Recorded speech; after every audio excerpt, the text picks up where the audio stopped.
Goeiemôre elkeen van u. Hoe wonderlike voorreg nie om vanoggend hier saam te vergader nie. In die naam van die Here Jesus Christus. Dankie vir elkeen wat die moeite gedoen het om vanoggend te kom hoor wat die Here vir jou wil sê. Ek sê dit male sonder taal en ons leer deur herhaling. En ek wil vir jou vandag sê, as jy nou gekom het om vandag na 'n mens te luister, vra ek by voorbaat vir jou om verskoning, want 'n mens gaan jou teleurstel. En die woord sê, daar's nie een regverdige nie, selfs nie een nie. Maar as jy gekom het om te hoor wat die Here vir jou gesê het, en ons volg Bybelse voorskrifte na om te hoor vanoggend wat die Here vir ons wil sê, is jy vanoggend op die regte plek. En dis hier vanoggend vir jou 'n boodskap, so waar as wat die Here lewe, want hy is hier vandag, soos wat hy alomteenwoordig is. Wat 'n voorreg vandag om 'n ouer paar wat vir ons gevra het om kinders in te seën, en ek wil graag vir Etienne, vir Kayla vra om vir Rogan en Clayton vorentoe te bring en hier voor te kom staan. Julle kan hier voor staan.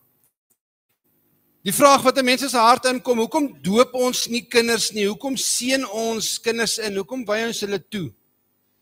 En ek gaan vir julle sê, die kort antwoord is omdat die woord so sê. Daar's boekies daar agter wat gaan oor die doop en oor kindertoewyding. As jy uit die woord uit bewysstukke soek of verse wil soek, en hoekom doen ons dit so, en wat is die voorskrifte in die woord? 2 boekies daar agter, een oor die doop en een oor kindertoewyding, en hulle lyk pragtig. So Etienne en Kayla, weer eens, dis wonderlik as julle gehoorsaam is in die Heilige Gees om julle te oortuig vanoggend om die voorskrifte in die woord te volg.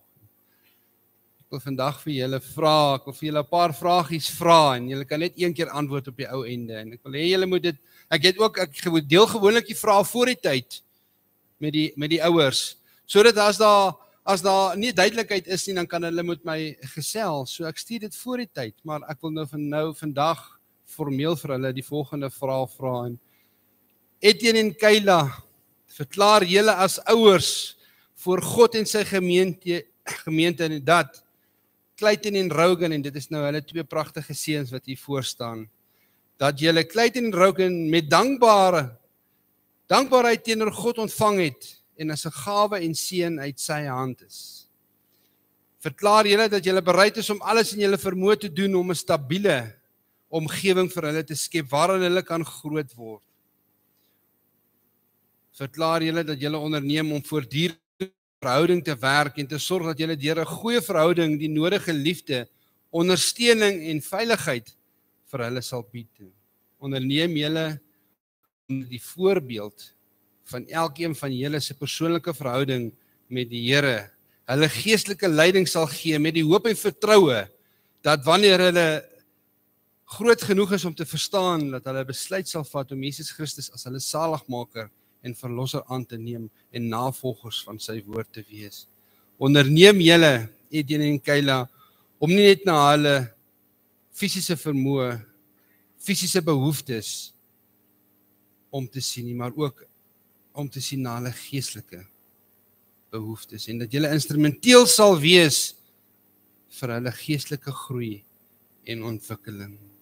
En onderneem julle om bidtend en met geduld en met liefdevol hulle groot te maak met die strewe dat hulle ook hulle God gegewe potensiaal en ontwikkeling sal bereik. Onderneem julle, en is dit julle voorneme dat julle daartoe verbind is om hulle Clayton en Rogan volgens Bybelse voorskrifte, nie menslike voorskrifte nie, maar Bybelse voorskrifte groot te maak. Etienne, wat is jou antwoord? Kayla, wat is jou antwoord? Dit is wonderlik. Ek wil graag dan vir Clayton en Rogan, ons salf hulle. Ons doop hulle nie, ons salf hulle. En ons gaan vir Vader vra om hulle te beskerm en om hulle honger te gee na sy woord, en dat die Here aan hulle openbaar wat is hulle taak op aarde. En ons gaan vandag bietjie gesels oor die take op aarde. Clayton, ek salf jou, en Rogan, ek salf jou in die naam van Jesus Christus en die Vader en die Heilige Gees. Julle kan omdraai nou, kan ons vir julle bid. Julle kan omdraai so na die gemeente. Kom ons sluit die oop. Ons wonderlike hemelse Vader, dankie vir die voorreg, Here, wat ons vandag het Vader, om vir Clayton en Ryan te seën. Vader, ons vra Here dat U hulle sal behoed teen enige fisiese aanvalle, dat U hulle sal behoed, Here, teen enige geestelike aanvalle, dat U hulle sal behoed, Here, teen enige misleiding en dat hulle geestelike oë en ore sal oopgaan, Here, en dat hulle besluit sal maak om Jesus Christus aan te neem as hulle persoonlike saligmaker. Ek vra, Here, dat U hulle sal beskerm, Here, dat U hulle sal behoed en hulle sal bewaar, Here, en dat U hulle sal seën, Here, en as daar enigiets vir of van hulle gesê is wat nie van U afkom nie, Vader, vra ek, Here, om daai oes te vernietig en hulle 'n nuwe Christus oes te gee. Ek vra ook, Here, dat U vir Etienne en Kayla, Here, sal behoed en sal bewaar, Here, en hulle sal openbaar in die woord, Here, wat U vir hulle beplan en waar ook U wil hê hulle moet gaan en wat ook U wil hê hulle moet doen, sodat 'n Godgegewe gesin kan wees soos wat U wil hê dit moet wees. In die wonderlike naam van Jesus. Amen. Julle kan net so staan, dan gaan ons vir julle sing. Laat Here sien op naam, niemand sy sien op bestraal. Wie wat te veel het, dit is nie. Laat Here sien oral.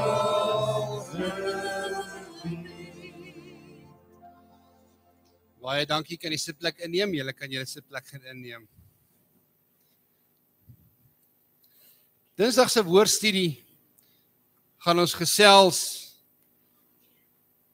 oor die eskatologie, wat lê voor. As jy nou na jou News24 app gaan kyk en jy open die nuus of jy hoor al die boodskappe wat die ronde doen, sê die woord, ons moenie verbaas wees nie, ons kan bly wees oor dit wat kom.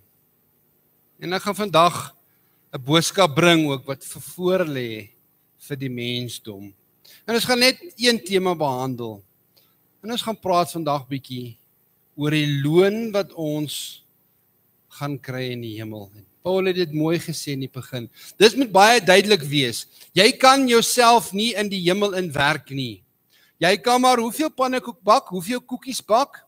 Jy kan wat jy wil, jy kan jouself nie in die hemel in werk nie. Ons verdien almal niks meer as die hel nie.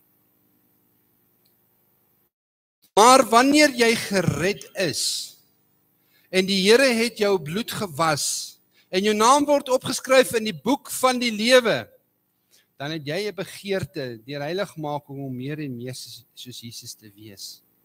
En dan bring dit goeie werke mee.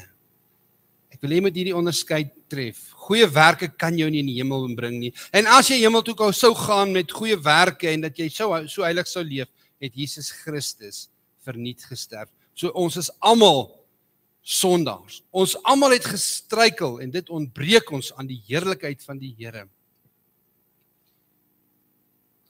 Dis baie belangrik, maar wanneer jy gered is, het jy 'n begeerte om vir die Here te werk. Nie uit jou eie krag, nie uit jou eie insigte om op jou eie insigte en jou eie verstand te steun nie, maar om op die woord te steun.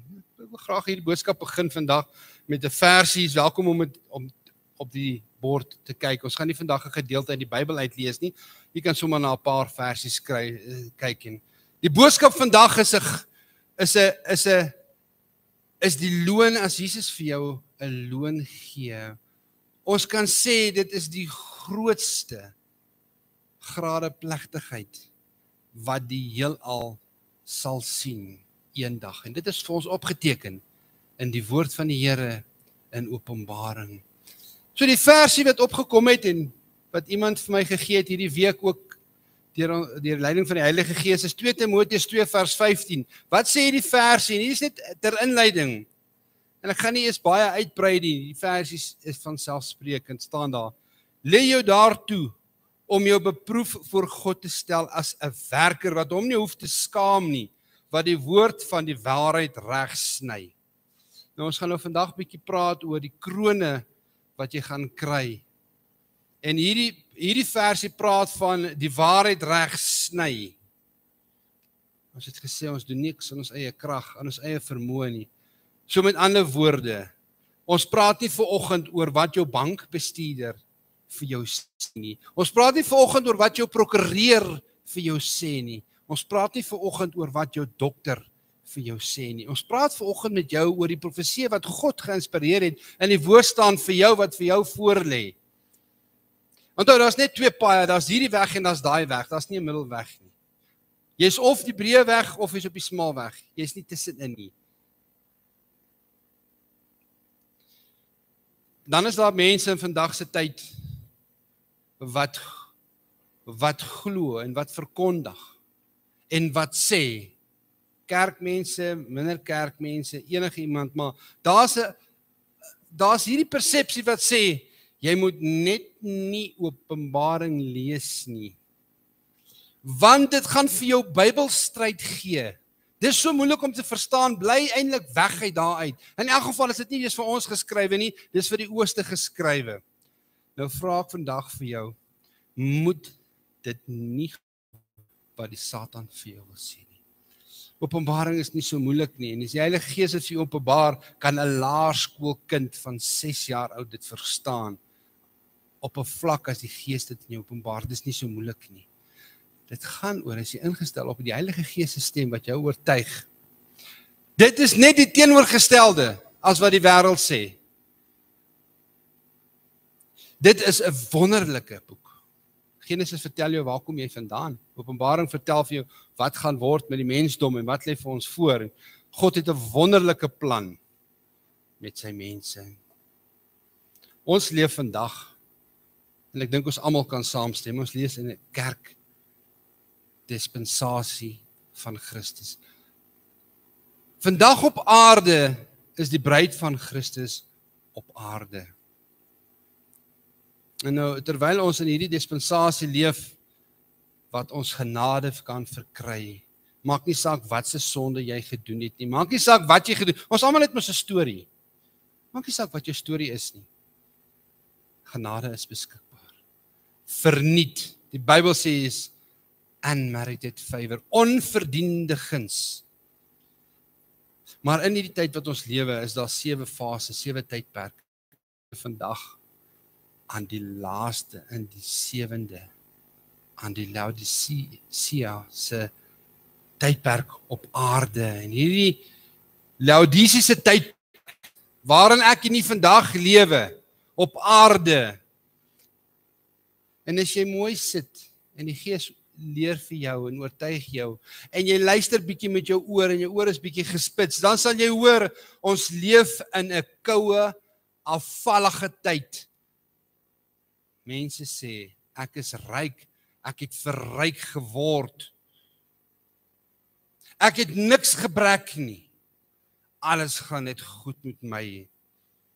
Dan is daar tot sogenaamde kerkgemeentes wat sê, dit gaan so goed, veral in die eerste wêreld lande, en selfs hier by ons, as Christus is, die Gees van Christus nie daar is nie, dan sê die mense, ons het gearriveer. Ons het gearriveer. Hulle organiseer en hulle bestuur hulle kerk sodat hulle Jesus eintlik uit die kerk uitskuif. Want hulle het mos nou, ons kan hulle nie predikers noem nie, ons noem hulle motiveringssprekers. Want predikers van die woord is iets heeltemal anders as 'n motiveringsspreker.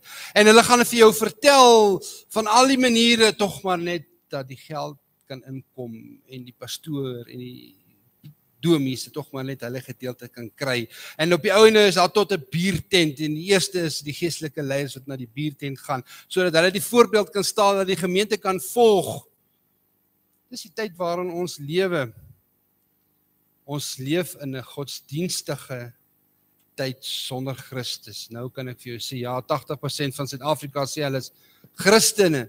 1/3 van die wêreld se bevolking sê hulle is Christene, en die meeste van daai is godsdienstige mense sonder Christus. So wat sê die Bybel? Wat lê voor vir jou as jy 'n kind van God is? Daar's nou verskillende kronologiese ordes wat Openbaring is wat ons sal bespreek. Maar ek wil vir jou vandag sê, as jy nou werke doen, of jy nou die karweg is daar buite, of jy nou 'n prediker is, of jy nou 'n ouderling is, of jy nou die klank doen, of jy nou die kerk se grasse sny, of jy nou wat ook al doen. Die Here, ek is oortuig, die Here het vir ons almal talente gegee op 'n vlak. Maak nie saak of jy die laagste werk doen, of die hoogste werk nie. Daar's 'n beloning wat vir jou wag as jy in Christus is. Of jy nou die hek oopmaak, of die karre oppas, is daar 'n beloning van ons. In Matteus 25 lees ons almal ons almal het talente, party het 10 talente, party het 2 talente, party het 1 talent, en ons kan natuurlik die hele verhaal, dis 'n boodskap op sy eie. So ons almal het talente ontvang. Maar wat sê ons nou as ons fokus op Openbaring, wat lê voor vir ons? Openbaring 22 vers 12. Wat staan daar vir ons opgeteken? Onthou Johannes was op die pad na die eiland Patmos. Toe die van hom verskyn het vir hom gesê, Johannes, skryf neer dit wat jy gesien het. Skryf neer. En Johannes was in die gees en hy het neergeskryf. Openbaring 22 vers 12 sê, en kyk, ek kom gou en my loon is by my, om elkeen te vergeld soos sy werke sal wees. Let daarop, Jesus bring iets saam. Hy bring iets saam met hom, en dit is nie moontlik om dit raak te sien nie. Hy bring iets saam, my loon is by my, om elkeen te vergeld soos sy werke sal wees. Nou in hierdie geleentheid, en wat 'n geleentheid gaan wees, as ons by daai geleentheid staan om hierdie loon te ontvang, wat Jesus Christus vir jou bestem het. So kyk, in Openbaring lees ons van die regterstoel van Christus. Dis in ons Afrikaans geteken. Dit is hoekom daar partykeer nie mooi verstaan nie, as jy nie die tekskonteks lees nie, as die Here dit nie openbaar nie. Kom ek gee gou net vir jou 'n bietjie regterstoel. Wat hoor jy as jy regterstoel hoor? Jy sien in jou geestesoog, sien jy 'n hof met 'n regter en 'n advokaat wat vir jou intree, en 'n prokureur, en jy sien 'n beskuldigde, en jy sien getuienis, en jy verwag dat daar 'n uitspraak sal wees, of 'n vonnis sal wees. Dis wat ons sien as ons die regterstoel is. Daar is ongelukkig nie 'n Afrikaanse naam vir die oorspronklike Grieks wat sê bema. Bema is die Griekse woord wat gebruik word. Ons sal almal voor die bema van Christus verskyn. En ek wil graag vir u verduidelik wat hierdie bema is, en hierdie sal die grootste beloningsplegtigheid wees wat die Oscars van ons tyd na 'n kleuterskoolkonsert sal lyk. Wanneer ons die loon ontvang. Ons gaan almal voor hierdie regterstoel, en ek wil dit sê bema, want dit is moeilik of dit is maklik om hierdie woord te verwar. Nou wat is hierdie bema? Hierdie bema is iets wat Paulus van gepraat het toe hy Grieke was. Ons sal nou daaroor praat. So, kom ons begin om te sê, waar en wanneer gaan hierdie beloningsplegtigheid plaasvind? Wanneer gaan dit plaasvind en waar gaan dit plaasvind? Dit gaan in die hemel plaasvind. Daar is jou skrifgedeelte, as jy daarna wil kyk.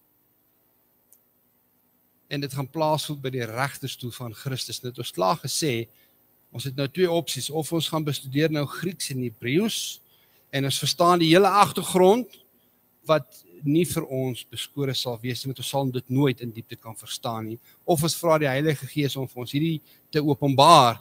Dis toch Openbaring. Die boek, die Heilige Gees openbaar dit vir jou, dis 'n openbaring. Daarom moet ons baie steun maak op die Heilige Gees. 2 Korintiërs 5 vers 10 sê, want ons almal, en daar praat hy nou met die kerk van Christus, hy praat nou met die bloedgewastes, hy praat nie nou met die wêreld nie, hy praat nou met die gemeente wat gered is, want die Here voeg by die gemeente die wat gered is, want ons moet almal voor die regterstoel van Christus verskyn. Dis vir ons opgeteken, hierdie regterstoel is dan natuurlik, die Griekse woord is bema. En by die bema, by hierdie grade plegtigheid, gaan jy loon ontvang wat jy in die vlees verrig het tot die koninkryk. En dit wat ewig het, waarde het, en dit wat regtig saam maak. Nou hierdie bema, wat hiervan van praat, Paulus was in Griekeland, toe hy hierdie gepraat het in dorpie met die naam van Korinthe, het hy hierdie gepraat, en hy het verwys na die bema toe. En hierdie mense, hierdie Grieke, het presies geweet waarvan hy praat. Hy hoef nie te verduidelik wat 'n bema was nie. Hulle het dadelik gemeet, hulle het onmiddellik geweet, toe hy sê bema, toe weet hulle wat dit is. Hulle weet hoe lyk dit daar, hulle was seker al 'n paar keer daar, of 100 keer daar gewees. Wat presies is hierdie? En dis heel anders as wat ons in die Afrikaans dink as 'n regterstoel. In daai kultuur van daai tyd, tekskonteks, het hulle presies geweet, en hulle het nie dit verwar met enigiets anders nie. Met Paulus het gepraat van die bema in die ou Griekeland. Daar is 'n foto van 'n bema in die ou Griekeland. Nou wat gebeur het is, hulle het sportbijeenkomste gehad, hulle het velditems gehad en atletiek gehad, en net so baie, jy kan vergelyk met vandag met skole sport of Olimpiese spele. Nou daar was 'n verhoog gewees by hierdie Olimpiese spele.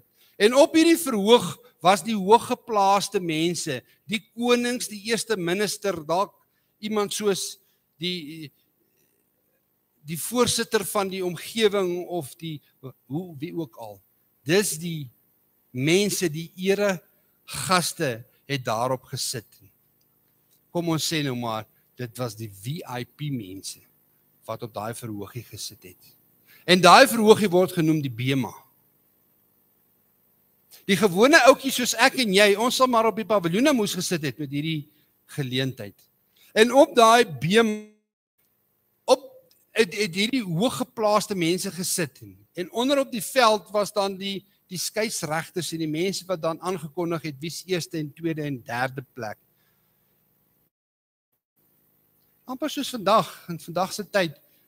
Wat toe nou gebeur het dan, as die wenners dan nou aangekondig is, en die wenners word nou voor hierdie bema gebring, waar hierdie koning of hierdie hooggeplaaste VIP persoon sit, het die persoon, die eregas, as die koning van die land nou daar was, of die hoogste eregas, het dan die voorreg gehad, om hierdie atleet 'n eikeboom lierkrans te gee, en so oor die nek te sit, of op die kop te sit. Dit is die geskiedenis van die bema.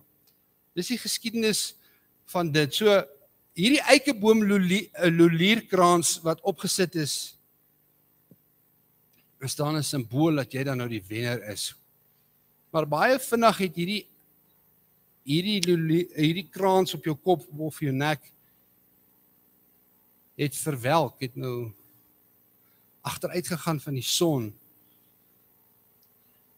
Hierdie krans wat jy gekry het van hierdie eikeboom, en dan as jy nou die wenner is en jy het nou so rukkie gaan sit, dan het dit mos nou afgeweer en die blaartjies het droog geword en afgeval. Maar ons het vandag iets soortgelyk nog in ons. So daai is nou 'n eikeboom, 'n lolierkrans wat gemaak is en gevleg is en op die mense se kop gesit is of op hulle nek gehang is. Vandag het ons iets baie dieselfde. Wie herken hierdie atletiek? Sommer daar by die atletiek vir jou kinders deelneem of vir jou kleinkinders. Daar's nou jou eerste, tweede en derde plek. En jy kry nou 'n goue medalje of 'n silwer of 'n bronsmedalje. Iets soortgelyk het plaasgevind in die ou Griekeland.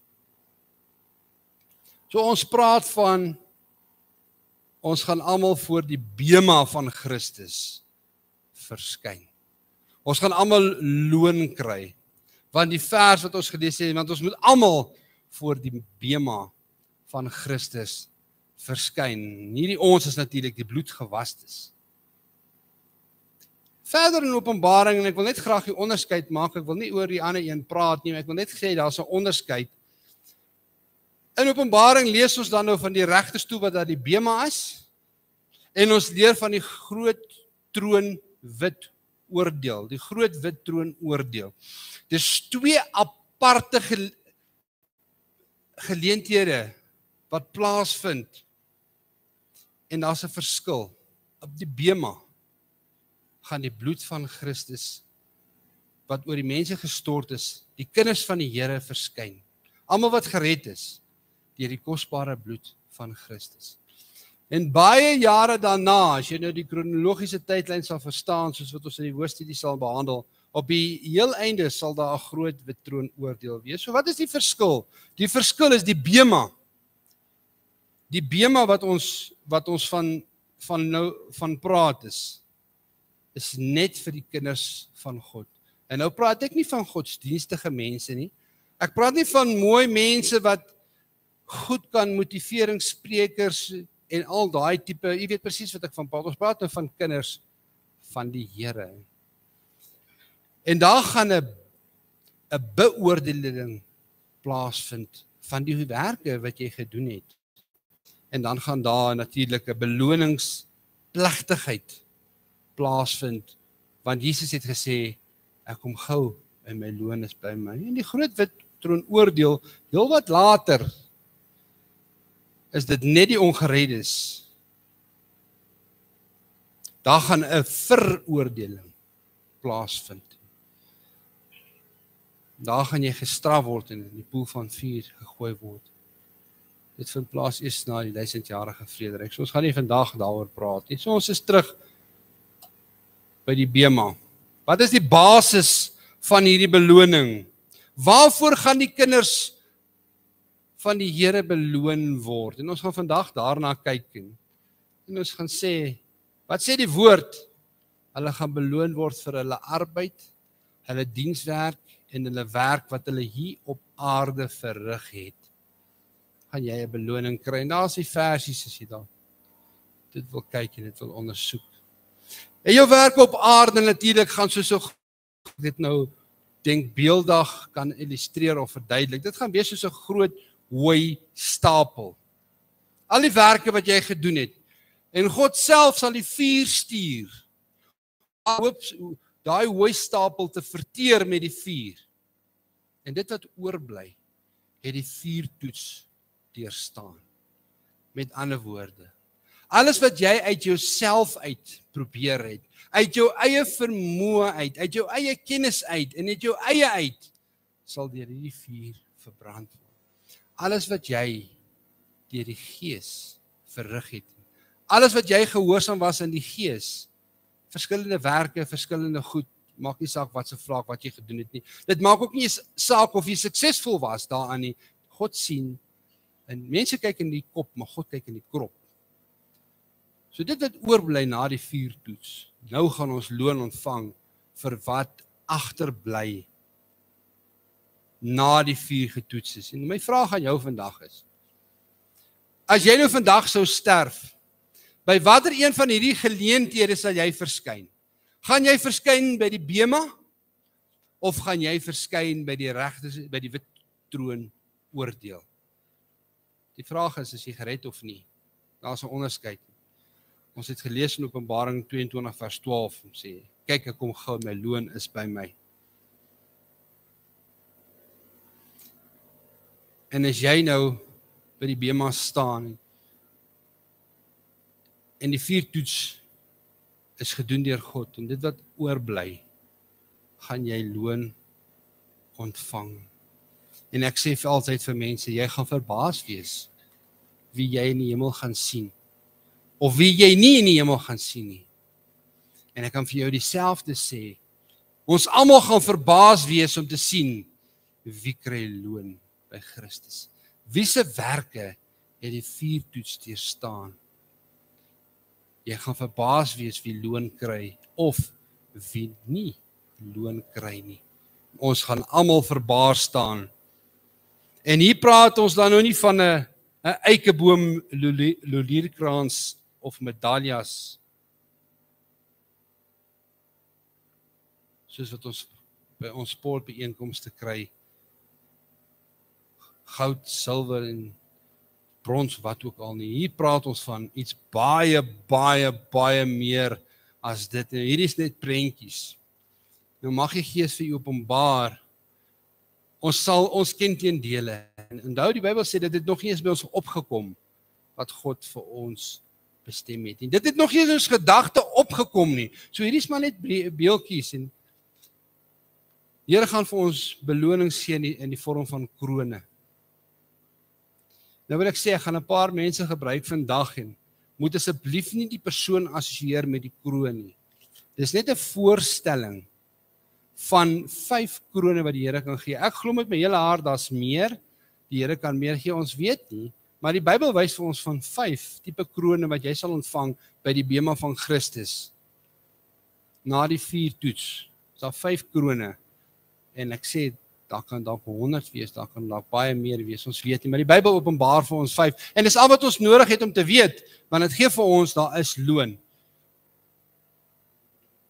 Die eerste kroon, ek wil graag hê dat die eerste kroon se verteenwoordiger vorentoe moet kom.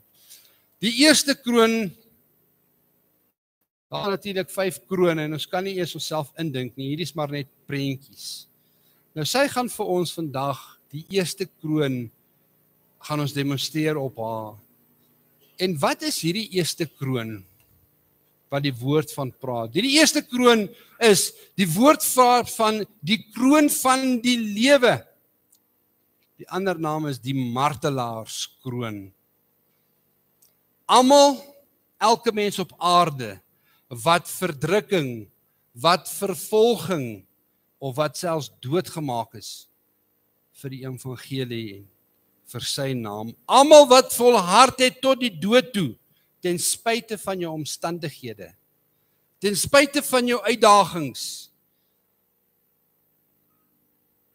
almal wat die stryd voltooi het, sal hierdie kroon ontvang. En deur al die eeue heen is daar miljoene mense selfs onthoof vir die Christelike geloof. Mense is op brandstapels gegooi en aan die brand gesteek vir Christus. Mense is gemartel en gedood en hulle selfs vir die hongerleeu's in die Kolosseum gegooi. En wanneer jy sou sterf en jy was 'n martelaar vir Christus, gaan jy hierdie kroon ontvang. Nou wil ek vir jou 'n vraag vra vandag. Wanneer dink jy, oom, tannie, jongeling, wanneer is die tyd wat daar die grootste vervolgings was aan Christene op aarde? En nou verwys ek nie net nou noodwendig na keel afsny of die gelatine gaan nie. Ek praat van vervolgings in jou eie dorp, in jou eie skool, in jou eie gemeente, in jou eie samelewing waar jy bly. Kan ek vir jou sê, is vandag. Daar's vandag die meeste vervolging as wat daar in die geskiedenis was aan die Christendom op aarde. En ek praat nie nou net van doodmaak vir Christus nie, ek praat van daai koue skouer wat jy kry, daai naambord wat om jou nek gehang word as jy uitstaan as die Heilige Gees deur jou werk. So ek wil graag vandag die eerste kroon demonstreer. En jy kan maar vir ons vorentoe stap. Onthou, ons gaan nie oor die persoon vandag nie. Die eerste kroon wat ons sal kry is dan die martelaarskroon. Jy kan net hier so staan. So ons gaan 'n kroon kry. Jesus self gaan hierdie kroon vir ons gee. Die martelaarskroon. Iets om na uit te sien, hè. Iets om na selfs voor te sterwe as Jesus Christus vir jou hierdie kroon gee. Hierdie martelaarskroon wat jy gaan kry by die bema wanneer jy in die hemel kom en die Here sê vir jou welgedaan. Mooi gedoen. Jy kan maar vir ons die sitplek invat. Die tweede kroon wat ons gaan na kyk,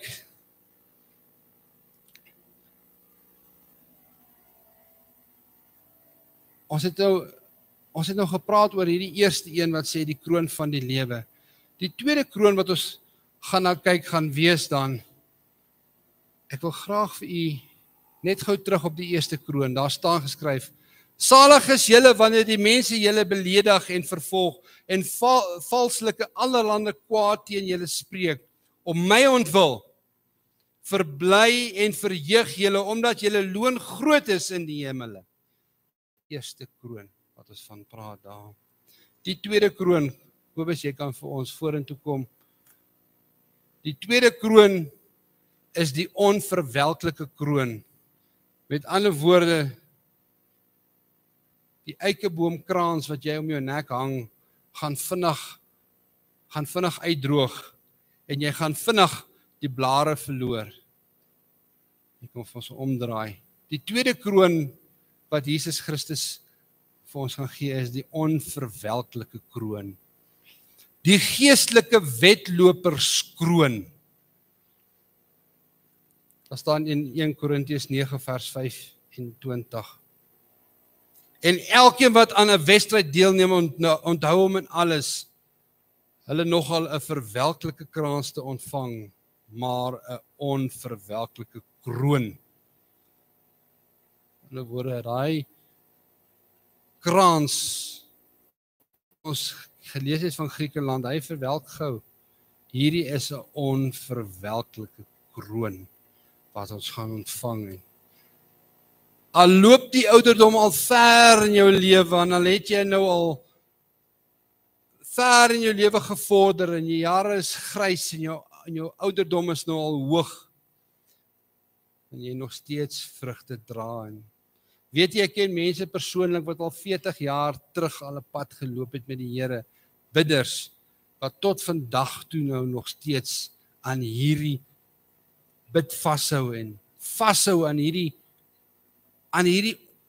wedloop wat hulle het, en hulle word nie moeg en tam nie, en hulle hou aan, en hulle gaan net aan, en hulle kan vandag nog vir jou intree.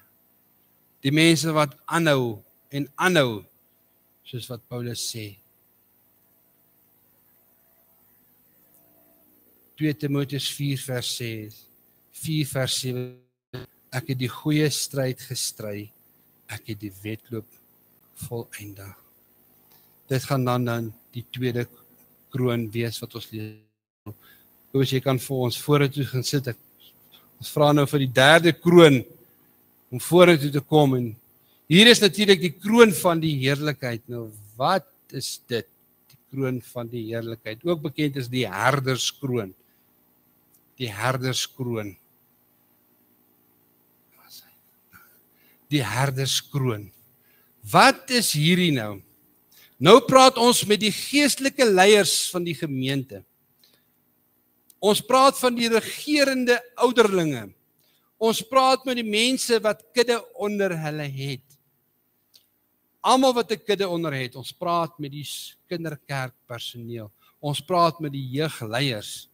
Ons praat selfs met jy wat pa en ma is, wat kinders onder jou het. En jy die voorbeeld daar stel. Ek ontvang jy die herderskroon, en jy het hierdie geestelike kudde onder jou. En jy verkondig die woord, jy's daar, jy's 'n herder in die kudde. Of dit een kind is, jy's dalk onderwyseres, of jy's 'n herder van 'n gemeente, of jy's 'n herder van 'n selgroep, maak nie saak waar nie. Jy het 'n kudde, jy het een of meer mense vir wie jy leiding gee. Gaan jy die herderskroon ontvang by Jesus Christus.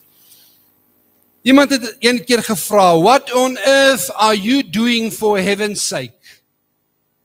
What on earth are you doing for heaven's sake? En as jy daai vraag kan antwoord, en jy kan sê, ek arbei, onder leiding van die Heilige Gees, gaan jy die herderskroon ontvang. Dan jy kan gaan sit. Ons praat nou oor die vierde kroon. Die vierde kroon is die kroon van geregtigheid. Dit word ook genoem die wederkomskroon.